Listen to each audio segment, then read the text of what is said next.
Siemano.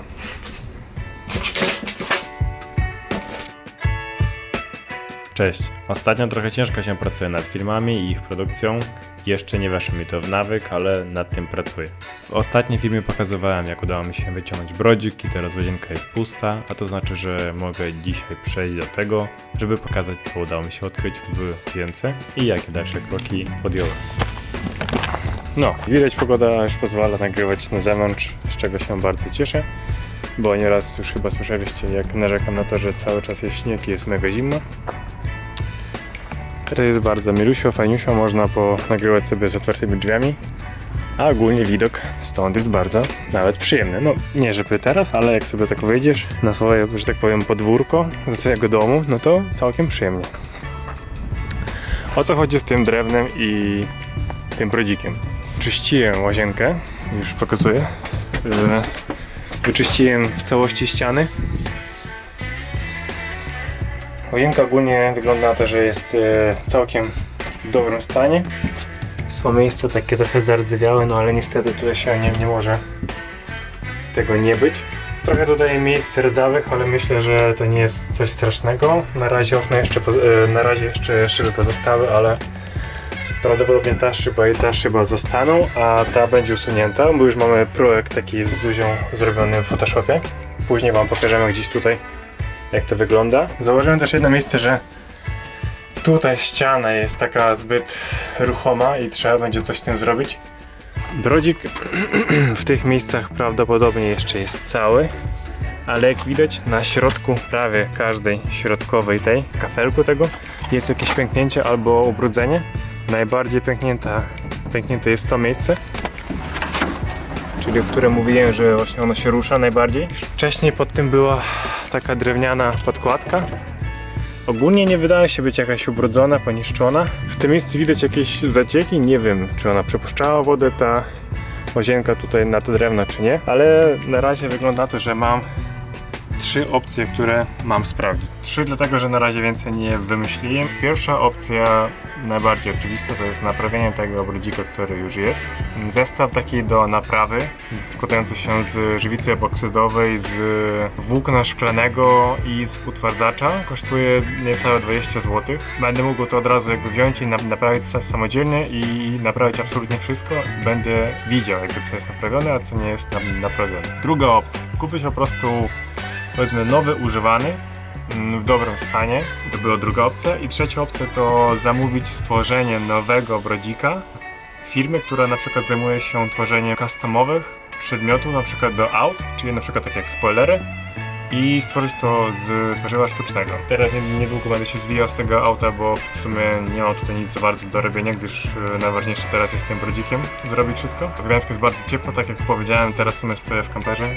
W kamperze jest 20 stopni, mimo że na zewnątrz jest około 13-14, także wow. Widać, jest bałagan tutaj. Wczoraj trochę posprzątałem podłogę.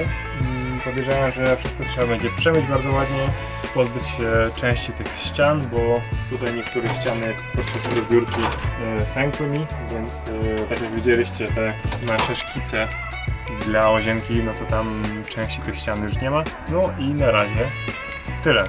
Teraz jeszcze pójdę spojrzeć, jak wyglądają silikony na tych elementach zewnętrznych i nagram jeszcze stories na nasze konto na Instagramie, do którego was serdecznie zapraszam. Link znajdziecie tutaj w opisie. Dzisiaj jestem cały okablowany. Dzisiaj mam dużo do zrobienia w kamperze. Niestety nie wszystko jest tak kolorowo, jak myślałem, i to, co widzieliście ostatnio, to mówiłem, że to jest tylko brodzik do zrobienia, niestety nie. Wcześniej już dawno wspominałem, że w naszym kamperze są 2 mokre ściany. No i wczoraj zobaczyłem, gdzie jest to mokre miejsce. Tutaj na przykład w łazience, no jest bardzo nieładnie, to w sensie bardzo nieładnie to wygląda. Tutaj, gdzie są drzwiczki do ubikacji, prześwituje się światło, jak widać. Ogólnie nie powinno tak być, ale tutaj mój palec już dotyka pianki, a tutaj widać, że sklejka już nie istnieje, już jest po prostu zgnita cała. Niestety tutaj będę musiał poprawić to wszystko.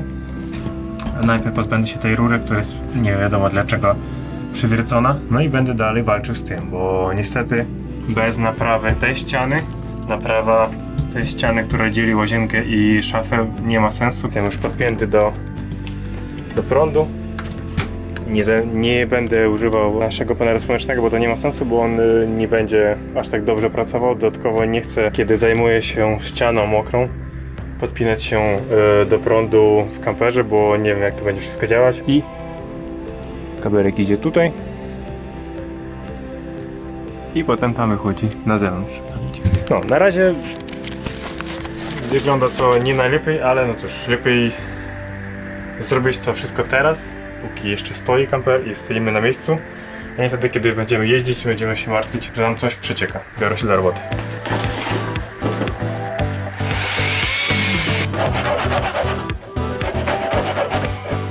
Niestety to narzędzie wielofunkcyjne nic nie dało, nie poradziło sobie z tym, ale mój bic, a dokładnie inne mięśnie poradziły sobie z tym za pomocą takiej oto piły ręcznej.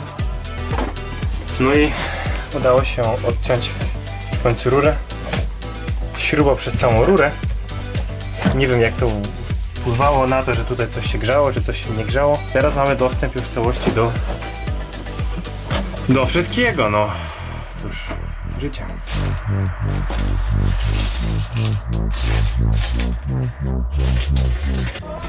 Lustro jest w całości zdjęte, oczyszczona ściana.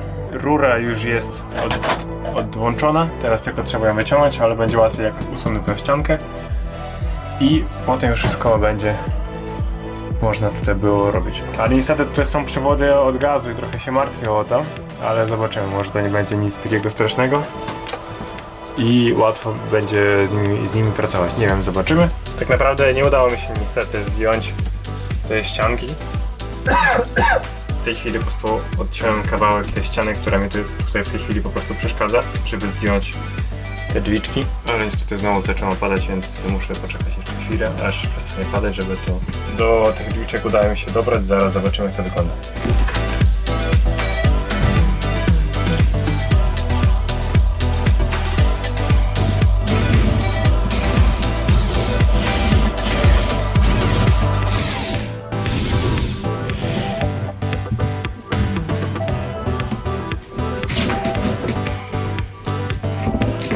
No i co, dziura w kamperze. To zrobiłem, co? Po co mi to było? Proszę to wziąć. Trzymało się tylko na silikonie tutaj, od środka. Pokażę, jak to wygląda od mojej strony. Tutaj wszystko to jest styropian.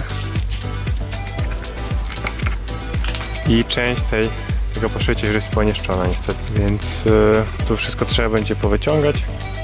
Nie, może jakąś blachę dodatkowo dołożyć, nie wiem co, może jakiś plastik, na pewno trzeba będzie to wszystko wyczyścić, bo jak widać tego silikonu tutaj prawie nie ma w ogóle. Wszystko albo pozostało na tym, ale widać, że tam też w sumie nie ma jakoś tam zbyt dużo tego silikonu, więc przez to, że tutaj było tego silikonu za mało, woda dostawała się do środka, do tych krawędziach szła w dół i tutaj wszystko się zbierało i potem mamy taki wynik, jak widać, zniszczony. Cóż, trzeba będzie tutaj popracować, tak porządnie. Smutny widok, powiem szczerze, bardzo tak nieprzyjemnie to wszystko widzieć, bo wiadomo, każdy myśli, że jak kupi coś używanego, to będzie tym szczęściarzem, że będzie miał wszystko idealnie, ładnie i pięknie, a tak niestety nie zawsze jest.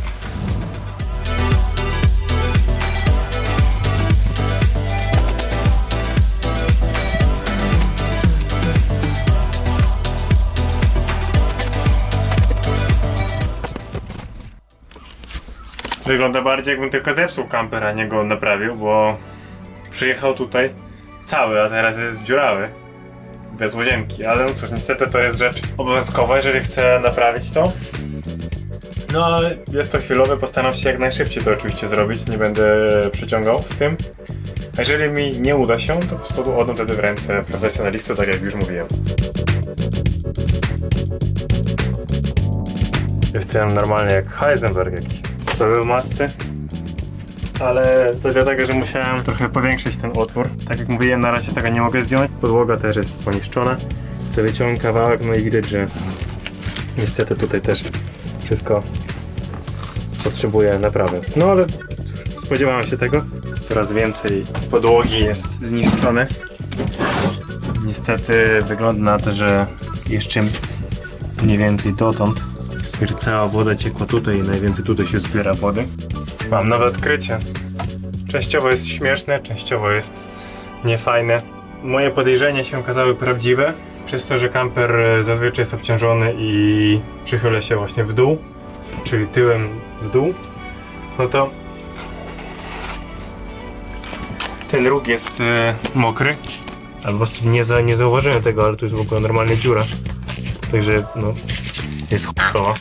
Wygląda na to, że tu w tym miejscu już jest ok. To żebrowanie. Tutaj jest słabo. Dotąd wycinam. Tutaj kawałek wycinam, tutaj kawałek wycinam. I będzie cacy. Komuś może się wydawać, że wiem co ja robię. No to od razu powiem, że nie wiem dokładnie co ja robię. Mam nadzieję, że to co robię jest poprawne. Dzięki temu, że mam napisany plan tutaj, no to wiem jakby, który następny krok mam zrobić i to pomaga mi nie wystraszyć się tego, co ja robię. Mam nadzieję, że skończę to wszystko tak, jak sobie zaplanowałem tutaj w tym planie i wszystko będzie wyglądało fajnie na obrazku i wy będziecie myśleć, że jestem super taki mądry i tak dalej. Coraz większe otwory i coraz mniej podłogi. No i dzisiaj jestem mądrzejszy, już mam ze sobą herbatkę, ale za gorąco trochę.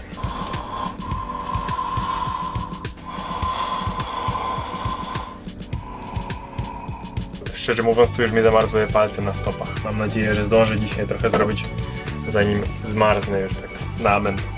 W razie postanowiłem założyć tę sklejkę, żeby no nie było po prostu dziury. I ten róg niestety najwięcej jest, najbardziej jest nasiąknięty, ale ta część będzie mniej więcej dotąd. Na następny dzień pozostawię sobie pracę nad tymi miejscami. Dzisiaj już trochę mam dość, się zwijam, no ale widać jak tutaj to wszystko wygląda, więc w sumie i cieszę się, że to zacząłem robić i jest z drugiej strony no, dużo pracy przede mną. Ale jakoś tak to wygląda i na razie się żegnam, widzimy się w następnym ujęciu. Dziękuję za obejrzenie tego filmu. Jeżeli on Ci się podobał, zostaw łapkę w górę i zastanów się nad subskrypcją naszego kanału, gdyż to jest ogromna motywacja dla nas, żeby tworzyć więcej nowych filmów. Dziękuję i na razie.